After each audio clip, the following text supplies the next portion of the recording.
Welcome back to JB Sports. I'm your host, Jonathan Burton, and today is Wednesday, so you know it's all about Wrestling Wednesdays. So first, we're going to get into some SmackDown results, then to some Raw results, and then any other thoughts I really have about it.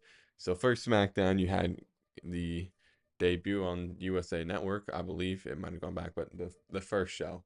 And it's Cody Rhodes versus Solo Sikoa in a cage match first, and it was a really good match. I thought it was fun. It had some cool theatrics to it. Cody versus Solo. I mean, they're not like the best feud Cody's had so far with the championship, but it's a pretty good one. It's substantial. Cody got the win, which was nice to see. I don't want to see Solo as champ, and there's more to the whole thing, as you all probably know. But basically, Cody wins, and you know everybody starts to come out and start and attack him, the whole bloodline, because that's what happens. And then you hear Roman Reigns music just hit. Roman Reigns comes out, Solo, Cody. After their loss, Roman starts going there. Roman and Cody are fighting him, fight him off. Everything's done. Then you go to the next one, which we'll talk about Roman and Cody in a minute. We'll get back to the business segment for that. But Andrade versus Carmelo Hayes, number 5, the 5th match they've had on this little run of theirs on SmackDown. This feud hasn't been like the best, like promo wise, in my opinion, but the action in the matches have been pretty amazing. Andrade deserves a lot more praise than he gets, in my opinion. Andrade is so underrated. We'll see where it goes. But Andrade gets the win. Great to see that. I love Andrade. And then LA Knight comes out to confront him. I think that match is going to be really, really good. And I don't think Andrade will win the championship, but if he did win it back, that would be pretty sweet. So, A-Town Down Under versus Kevin Owens in a mystery partner. You all saw that the mystery partner was not Randy Orton at first. I forgot the guy's name, but he comes out and he's like, "This is my mystery partner," and everyone's ready. They're cheering for him, and then when this lady runs up and says, "Hey, Kevin, he's here. He made it." He's like, "Oh, he's here. He made it." Stuns the indie talent, which is hilarious. I feel bad for him, but stuns him out of the ring, and Randy Orton's music hits. You knew it was gonna be Randy. I mean, I think everybody really thought if it was the talent's gonna be Randy, just because they're friends in storyline wise and probably real life. So it was good to see Randy back. He was on Raw for a little bit when he was fighting Gunther for the title, and now he's back on SmackDown, which I think will play into some stuff coming up soon. But going into the Roman and the Cody stuff, so basically with them helping each other, one, Roman told Jacob, "Hey, come here, let's fight this out." He tries to go in to fight Roman. Solo stops him from doing that. Jacob looks a little annoyed, but Jacob's gonna follow Solo because he loves Solo. He'll do whatever Solo wants. So they run off and they demand a match at Bad Blood with Solo and Jacob versus Cody and Roman, which I think can be a great match. I I suspect that Cody and Roman are gonna win. I don't really see any of them losing, especially Roman on his first match back. I don't see him losing, but you never know what WWE could pull. I think Solo will definitely take the pin, but I think this is more about setting up stories than anything else. I mean, the match will be good, of course. Roman, Cody, two of the best in the business with each other against Solo and Jacob, who Jacob's really talented, and Solo's like he does good. He's like not the most exciting, but right now he just does good. So that'll be a good match. The struggle was Cody saying, "Oh, I don't want to deal with the bloodline. I'm done with this bloodline stuff." Like he does not want to deal with any of the bloodline stuff anymore. So he says how he's not gonna like deal with it anymore. He's done with the bloodline. Then, well, that was later in a promo when he comes out, and then Roman comes out to help Cody after he's gonna get no, Roman goes out to address the WWE, like first time talking in a while, and he's talking about how He's the only tribal chief, not the original, the only tribal chief. He doesn't care what anyone says. And then Solo comes out, the whole fiasco. Cody comes out, helps him, unlikely allies. And then Cody finally signs the contract with Roman to have the matchup at Blood. Like I said, it's gonna be a good match, but storyline is the reason it's getting driven more. Honestly, I do think that this is where Cody probably splits from the bloodline from a little bit because, The Rock's going to come back eventually. That feud's probably going to happen. Roman and Cody aren't done. That's one of those like lifetime rivalries. It's one of those where it's like Rock versus Stone Cold. It never really ends. I'm not saying it's on the level. I'm saying it's basically the modern day version of it, in my opinion, of Rock and Stone Cold, just because how they're gonna be rivals for a while, even if they're like friends, quote unquote. They're always gonna be rivals. So that's kind of the modern day version of that. And so you're gonna eventually get him versus Roman again, but you're gonna get him versus Rock.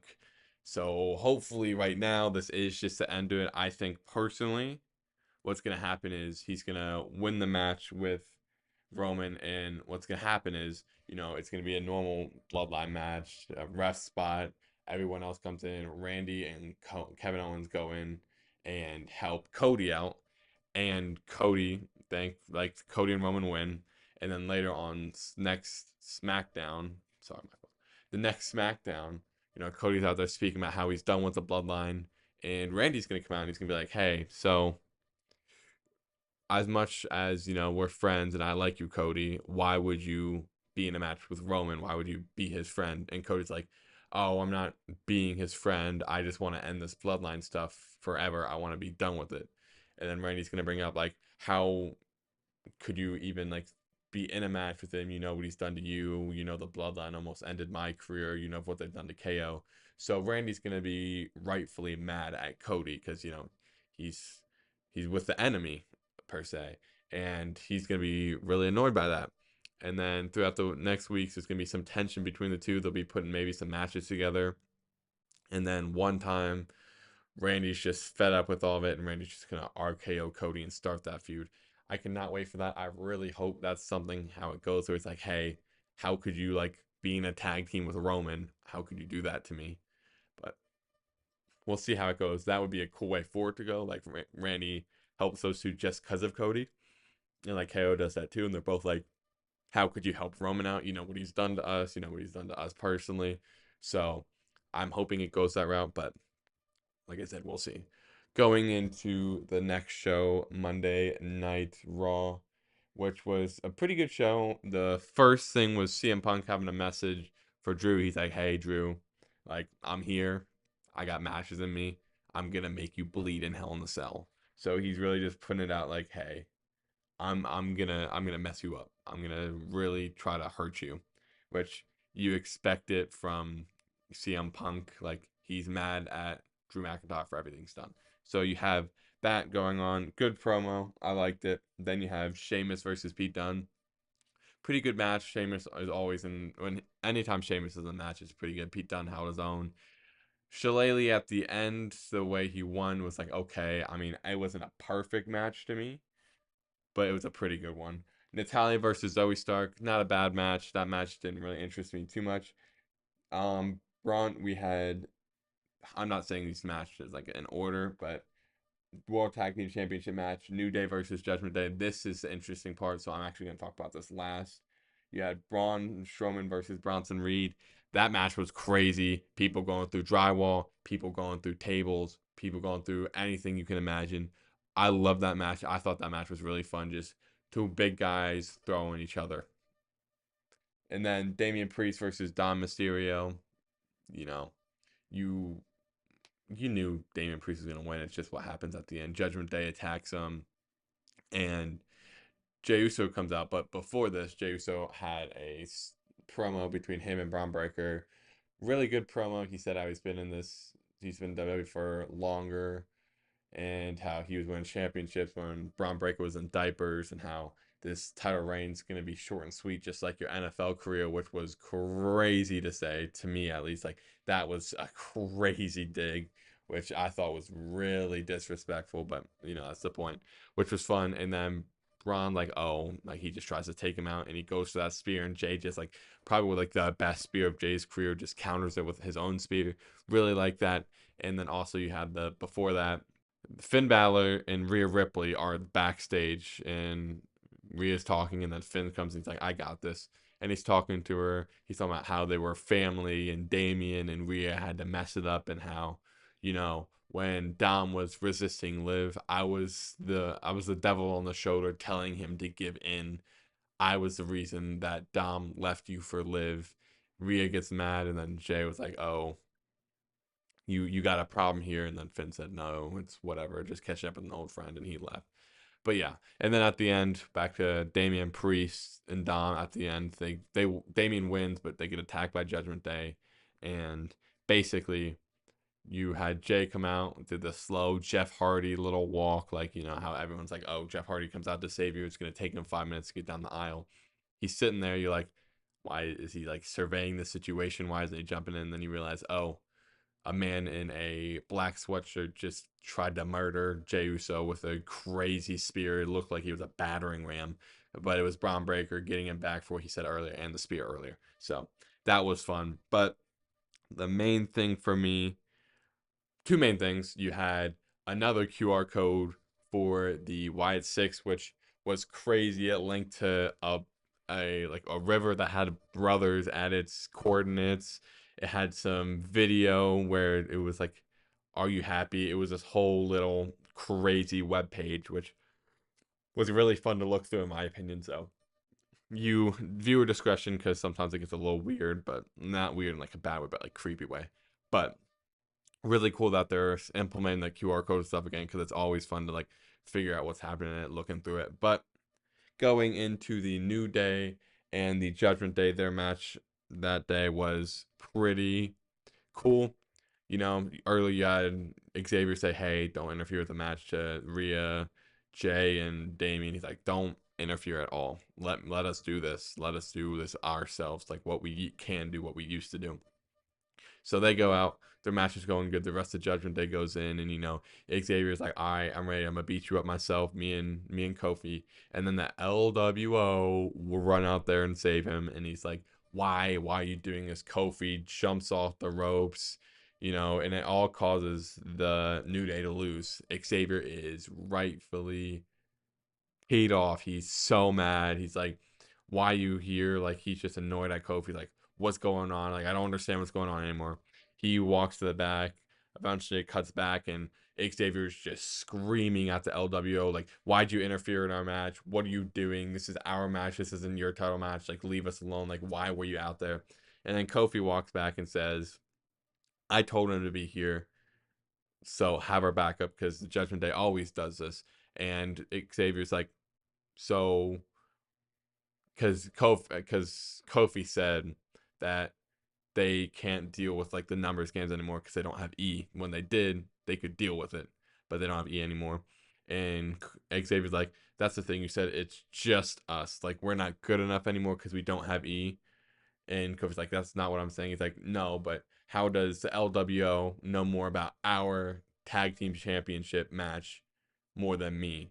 He said, "I don't know what's going on anymore," and he just leaves. So is Xavier turning heel? I really hope so. I'd love for Xavier Woods to turn heel, but it's looking like Xavier Woods is going to turn on Kofi, which would be chef's kiss. I would love for that to happen, but I believe it is the New Day's 10-year anniversary soon, in a week or two, a few weeks. So I think that's like the best place to have it happen, because say like they're celebrating, maybe E comes back just to like be there with them to celebrate, and they're celebrating, and then they're all excited, they're all happy, and then just Xavier just like monstrously clotheslines Kofi in front of E. Of course, they're not gonna do anything to E because E can't wrestle anymore, but he's just gonna do it right in front of Big E, and then just turn and just walk out, and it would be so amazing if something like that happens. Like, I just want Xavier to have a singles run so bad. Heel, it doesn't matter. Just get Xavier on his own. Heel run would be way better in my opinion, just because I feel like Xavier Woods can do really good as a heel. But I would love for that to happen. Just have him turn on Kofi on the 10-year anniversary, whatever day it is, whatever like week it is, just have him do it there. It would just be so amazing. It would probably annoy a lot of people who love the New Day and don't want to see the New Day split up, but that would be the perfect time. You anger people, it makes Xavier such a good heel, gives him such a heel pop, like Dominic Mysterio, like when Dom, kicked Edge in the nuts and attacked his father. The heel heat is crazy for him. You have Xavier Woods do it on the New Day's 10-year anniversary. Oh, that's gonna be crazy for heel heat. So I think it would be perfect for them to do it then. Xavier Woods. I don't think he'll ever win a world title. I think that would be really cool if he did, but he's probably like a mid card title holder. Give him a mid card title.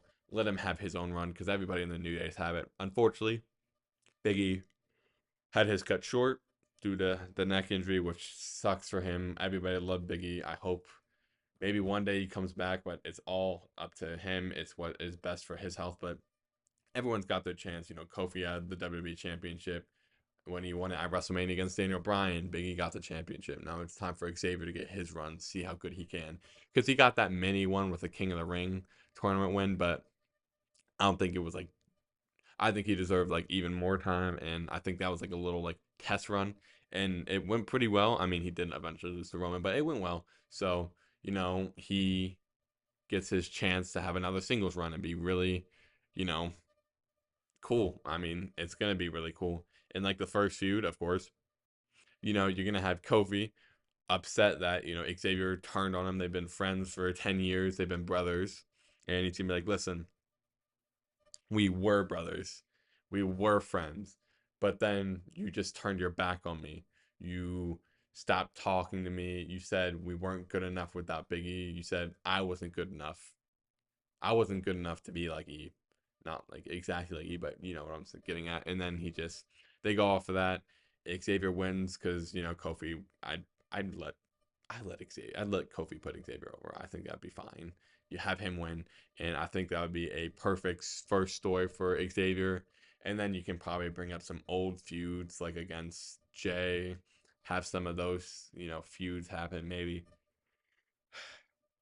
I mean, I guess didn't the New Day go against the Bar a few times, so you could do something against Sheamus, but it's probably gonna be like first off like against old tag team partners of people they faced before. So I think that's what it would start, and eventually would lead to like an IC title run, a US title run, whenever it gets there, because sometimes they switch brands. But I think that would be a really like cool few starting feuds for him to eventually become a champ, because I think everybody likes Xavier Woods a lot. I really like Xavier Woods. I've liked him a lot since I watched his channel Up Down Down like for the video games and everything. So I just liked him more than like a lot of people probably do. I don't know. It's put it down in the comments if you like Xavier Woods, but I think a lot of people like him personally, so I'd be totally fine with him getting a singles run.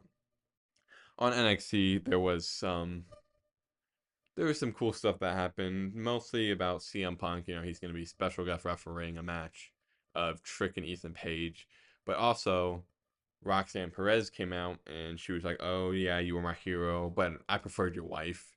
Little dig there, and then she just kind of just goes in on him and she tries to like smack him with a title belt, and then she's like, maybe I should have been a maybe I should become a Drew McIntyre fan. Maybe I should be a Drew McIntyre fan. And CM Punk's like, what? Like he's just confused, which I think was a good twist to it. I think it's really cool for like Roxanne Perez to get a push, because I think she's going to be one of the future superstars, women superstars for WWE. So it's cool to give her these big moments. Yeah, it's cool. I think that she can be pretty cool for NXT.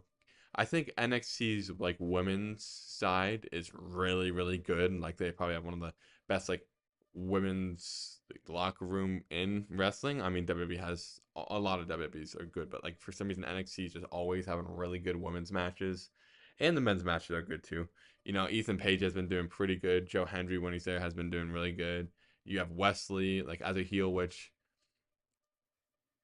he's a good heel. I wouldn't say he's an amazing heel. Just something about him like doesn't translate too good yet, at least. But he's been doing good in a heel. Trick Willie, I think he's probably gonna get called up maybe soon, because he's just been doing amazing work. He could be there for a little while. You never know what's gonna happen. You never know what Shawn Michaels is cooking down there. My favorite wrestler of all time, Shawn Michaels. But you just have to. you just have to let him sit there, figure out what he's gonna do. Because, like I said in a few episodes ago, with the NXT call ups, you really have to like get them up to WWE, like the main roster, and actually give them like a moment that keeps their momentum going. Because Carmelo, he's had some good matches. Money in the Bank did really good, but I don't know if he's had that like signature moment yet to like really boost him up on the main roster. He's had some great matches, which Andrade and him have been doing great. Like I said, the Money in the Bank, he had some pretty good stuff, but like I haven't seen that moment yet that makes him go like, oh, he's really established on the main roster. So we'll see what happens there. You have some other like superstars like Lyra Valkyria. I don't really think she's had that major moment yet. Tiffany, when she came up, I honestly do think she's had her moment. I mean, she won Money in the Bank, but even before that, like Elimination Chamber, like how good she did in that match, that really solidified her on the main roster, which I do think soon that she should be winning the championship from Nia Jax. I don't know how soon that will be, but I think it should be very soon just because she's so good at wrestling. She is like the future of women's wrestling. Like the few like future pieces you can say are like Tiffany, Lyra.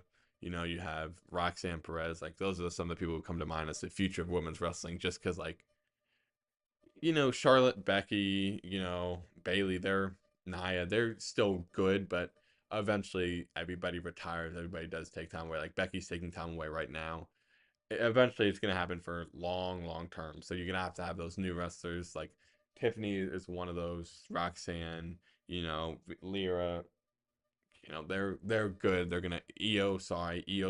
She's been great, and then you're just gonna have those wrestlers that are just gonna take up the spot. It just happens naturally. But I really do think WWE women's, if they can just get rid of the tag team titles and put a mid card title in.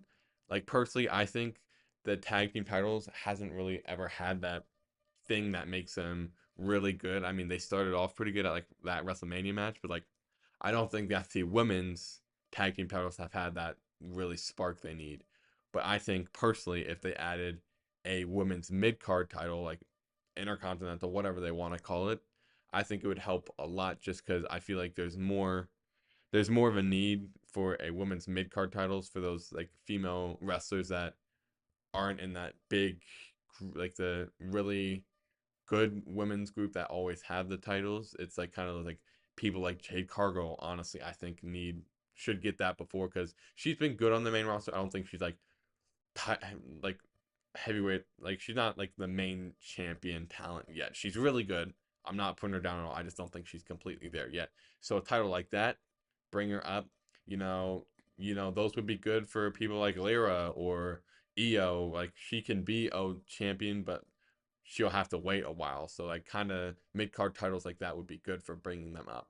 But that's just my opinion. Everyone has the right to their opinion. Let me know what you think. But personally, I think a mid card title would be better for the tag team championship because they're just the tag team championships for women is just getting passed around every single time. You just have Jade and Bianca with it, which it's not bad, but like they're just Bianca and Jade just always have it, and their matches aren't terrible, but their matches have been pretty sloppy. So I think you just should establish a women's mid card title and get rid of the women's tag team titles for a while because it just hasn't been where it should be for a while. So thank you guys for watching. It's been an episode of Wrestling Wednesdays. Have a great week. Be ready for Friday. And I always say this, but I probably might have a video this week, just a normal video. But we will see. College, I'm busy. But thank you guys for watching. Have a great week. Ready for Friday, and bye.